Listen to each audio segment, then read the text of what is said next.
We finished sine inverse notes, I think right at the end of the period, if I recall. Yeah. So now we're ready to talk about cosine and tangent. Now, generally speaking, it's the same idea.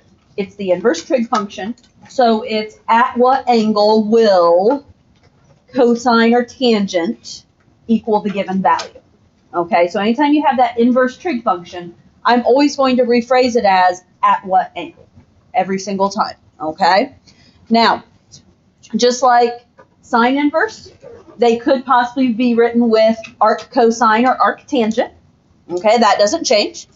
They also have their specific domain and ranges. So when we talk about the inverse cosine function, it has a domain of -1 to 1. So same input we have with the sine inverse. However, the range is different. It is 0 to pi.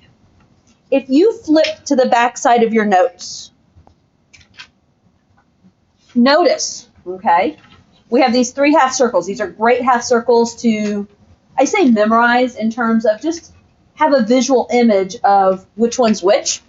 This is a representation, again, it's the range values of cosine. Notice it goes from 0 to pi, or in other words, 180 degrees.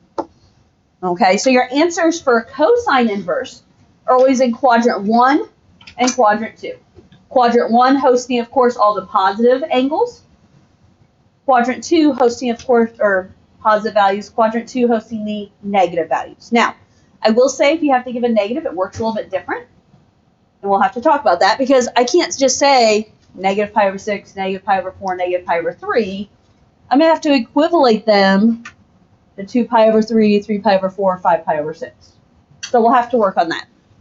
Okay? So that's cosine inverse. We also have inverse tangent function. Domain changes up. Domain is essentially all real numbers. It can be anything. Its range, though, goes back to negative pi over 2 to positive pi over 2. Very similar to sine inverse. Now, I will say very similar to sine inverse. I'm not saying the exact same because, and I flipped off that page, but if you go back and look, sine inverse was negative pi over 2 to positive pi over 2 with brackets. Tangent inverse is negative pi over 2 to positive pi over 2 with parentheses. Notice, what are these x's representing then? You can go all the way up to the pi over 2's, but not include them. And that's because tangent would be undefined at that point, okay? So, these are my representation of range values for tangent inverse. And as I said, that is, essentially negative pi over 2 to positive pi over 2. Or if you prefer, negative 90 degrees to positive 90 degrees. Just realize those specific values are not included, just those endpoints. Okay? So, have this chart handy dandy, right? Flip back and forth to it. And let's go back and try some examples now. We already practiced calculator yesterday. Yeah. Calculator of cosine inverse and tangent inverse is going to work very similar to sine inverse, right? So these are the non-calculator ones. I think I threw everyone off because everyone started getting their calculators off. I did mine out. This is the without a calculator, okay? So in other words, how do we do this using our resources? So your reference chart, your unit circle, your brain, those are your resources here, okay? So, example A, cosine inverse of negative square root of 2 over 2. I'm going to start with the same questions as I did sine inverse. Is this a legitimate domain value? Yes. I understand for getting the calculator out Because for I don't know what this. the square root of 2 is off the top of my head. So the square root of 2 is approximately 1.4. It's 1.414. Then it'd be like 0 point something. You divide by 2, so you're going to be 0.7-ish. Yep. Then So that is valid, yes? Seems legit to me. Yeah. Okay. So we want to know, when does cosine equal negative square root of 2 over 2? Now, as we think this, I'll fill the chart back in later because I had my last quiz taken during homeroom, so I can get that chart filled in. We can leave it up there for a while. But you guys have your charts and your notes. Feel free to flip back to them. Maybe have it memorized. That would be awesome. But my thought is ignore the negative for a moment and just go with, at what angle does cosine equal square root of 2 over 2? 45. 45, or I'm going to say pi over 4, yes? Yeah. Okay, so we know we have to think pi over 4. Now, what's the negative force us to do? Think of it in terms of like the 5 pi over. Okay, we're going to have to But these think pi ones. over 4, but we're no longer in quadrant 1. Oh. Cosine, this is cosine inverse. Flip to the back side. Cosine inverse, my options are quadrant 1 or quadrant 2. So we have to think about, because it's negative, what is the cosine of pi over 4 in quadrant 2?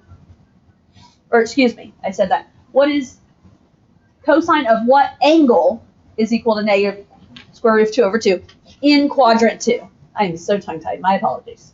Oh, you're good. 3 pi. Yeah, 3 pi over 4. Because, does this make sense? Pi over 4 was our quadrant 1 angle, yes? So now, you can almost just think reflect it, if that works for you. What is the angle that is the same distance from the x-axis in quadrant 2? And that is 3 pi over 4. Okay? So this is the one, cosine inverse is the one function you cannot just say, oh, well, it's not positive, it's negative pi over 4. So that's where you have to be careful here. Okay? So this is going to be equal to 3 pi over 4. Will we have those charts on our test? We'll talk about that later. Okay. Now, is that an acceptable range value? And it is. We just looked at the half circle. Cosine inverse, we want the top half of the circle, right? And I will say, I'm going to put a side note here. What we have to do, we had to think what is equivalent to pi over 4 in quadrant 2. Okay? So that was some of our brain thinking there. Okay, example B when you're ready. Tangent inverse of square root of 3. At what angle? Okay, wait, pause. I started to ask the question already. Technically, what am I going to say we should check? Is square root of 3 a valid domain? Yes. Anything's a valid domain, isn't it? Yeah. Okay, so we're good. Okay, so now I'll go back to my question. At what angle does tangent equal square root of 3? Pi over. What was it? Pi over. Pi over 3? Okay. Now, did we get that from looking at our charts? No. Remembering our charts? I just looked at it and was like, yeah, that seems right. Okay. So now, this is a positive square root of 3. So we don't have to worry about changing quadrants.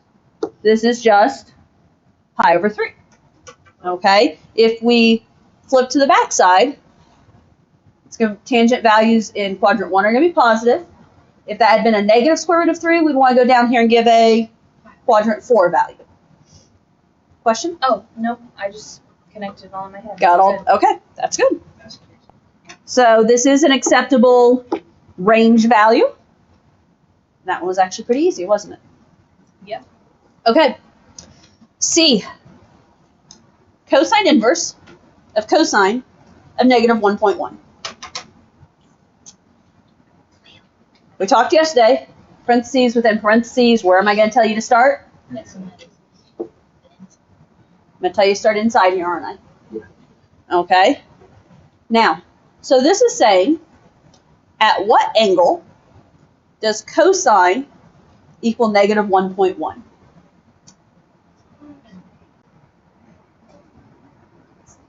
Is that one of our chart values? No. Thus the reason you guys are all kind of staring at me like, I'm not sure how to answer you, Mrs. Sargent. I don't expect you to know how to answer me right here, okay?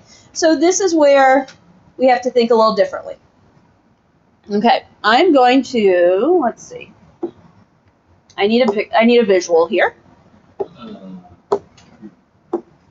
Now, this wants the cosine of negative 1.1. That negative, so realize, first of all, this isn't cosine inverse, is it? So this right here, this negative 1.1 is an angle, correct? This is saying the cosine of this angle. Now, we don't know a negative 1.1 angles. There's no degree marking, is there? So that means by default it is a radian. Okay, so the first thing we've got to figure out is what quadrant would negative 1.1 fall in? Now, keep in mind, this is 0, this is pi over 2, this is pi, this is, well, 3 pi over 2, this is 2 pi, although technically this is negatives, isn't it? I probably should have gone the negative route. If I go instead the negative route, 3 pi over 2 is also what? Negative pi over 2. Negative pi over 2. This is also negative pi.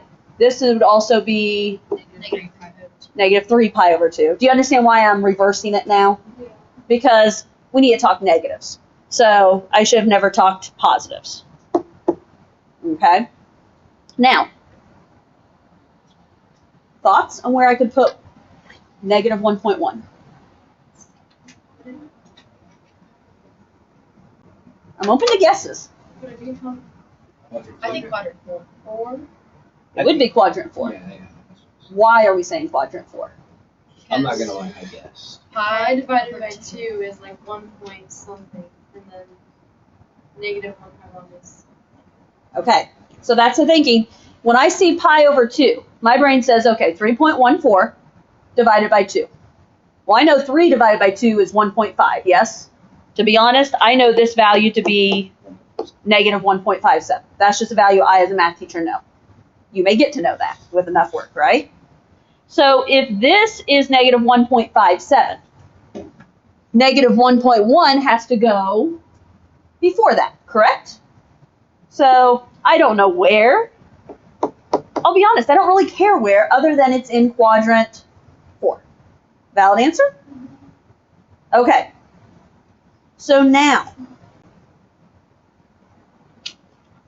I always have to stop and think how I want to. Okay. So right here, when we ask, what is the cosine of negative 1.1? It is equal to whatever that cosine value is right there. Is that a value we know without the aid of a calculator? We don't. Okay. That's okay. We're just going to hold that thought. Because now what we're going to do, oh, let me ask you this. In this quadrant, the cosine of negative 1.1 is in quadrant 4. Will cosine have a negative or positive answer in this quadrant? What? Positive, right? Because all students take calculus, right?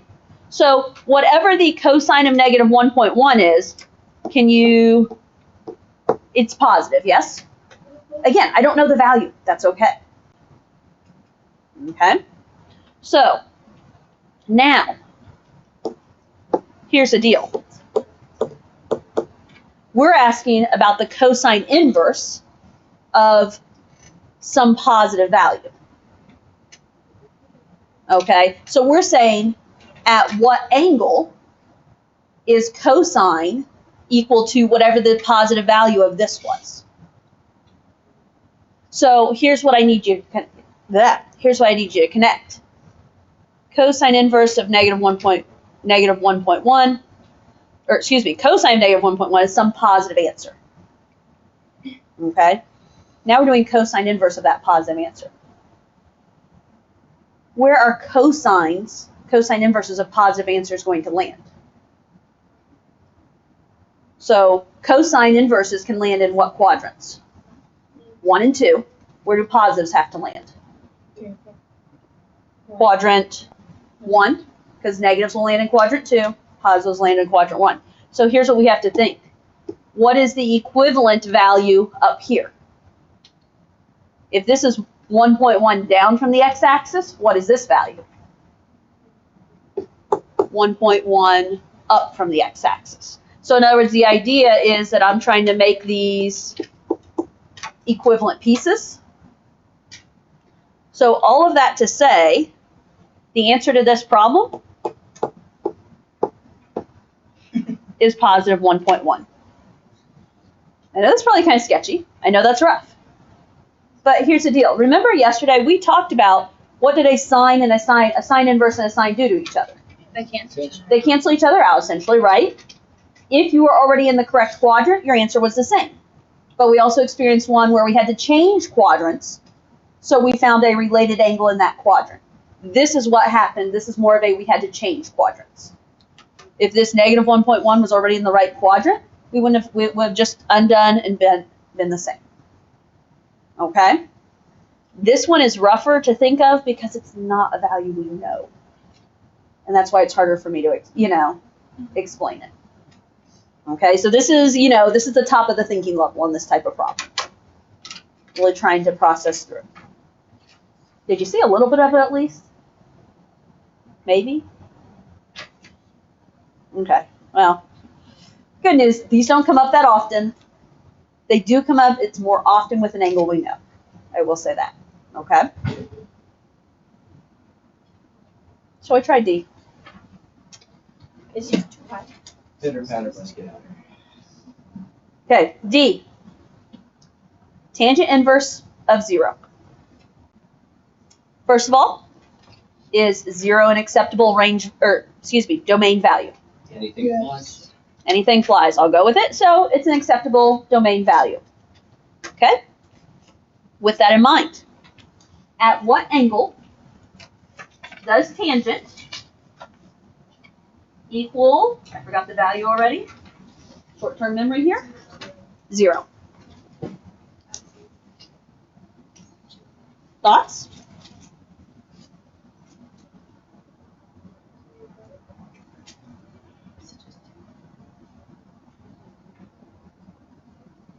I think it's just too high. That's where I'm at.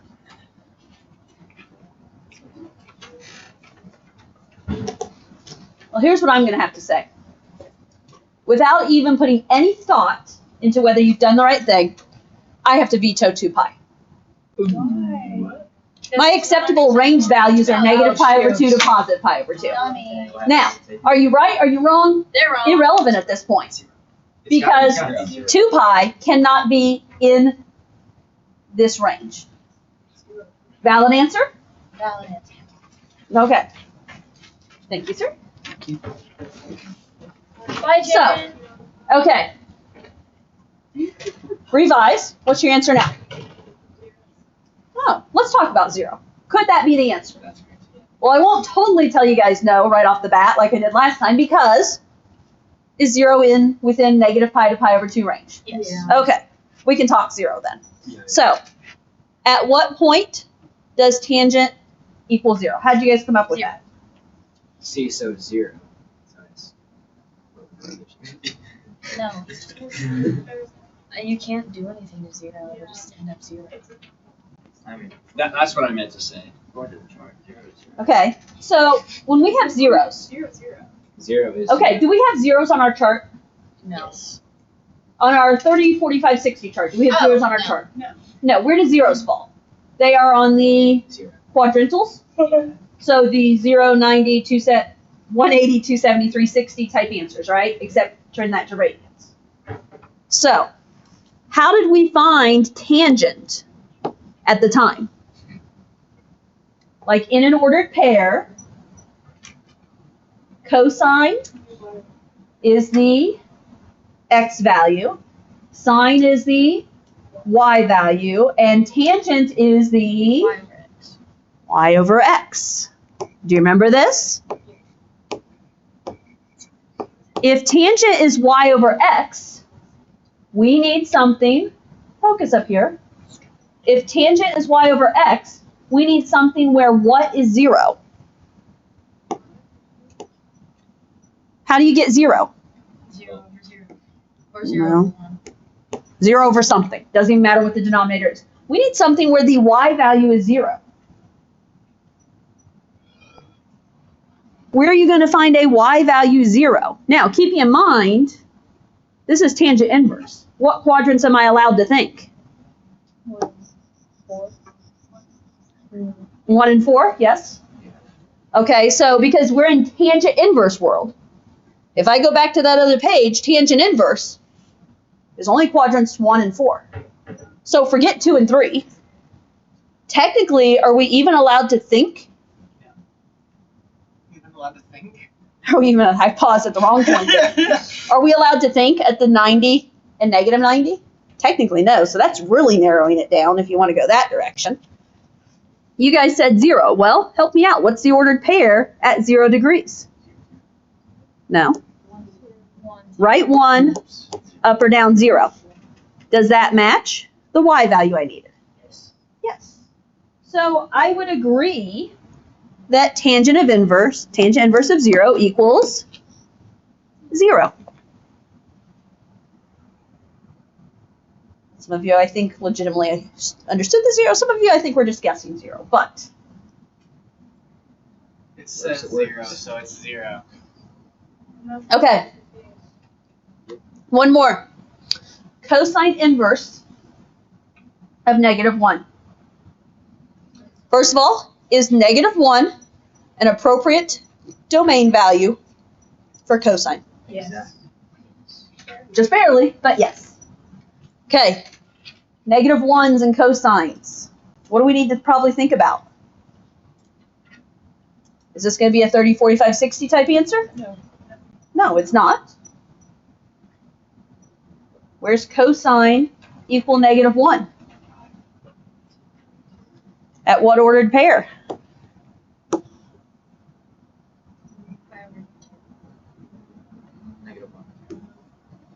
I need to go left 1, up or down 0, yes? And that's happening at what angle? Pi. So at what angle does cosine equal 1?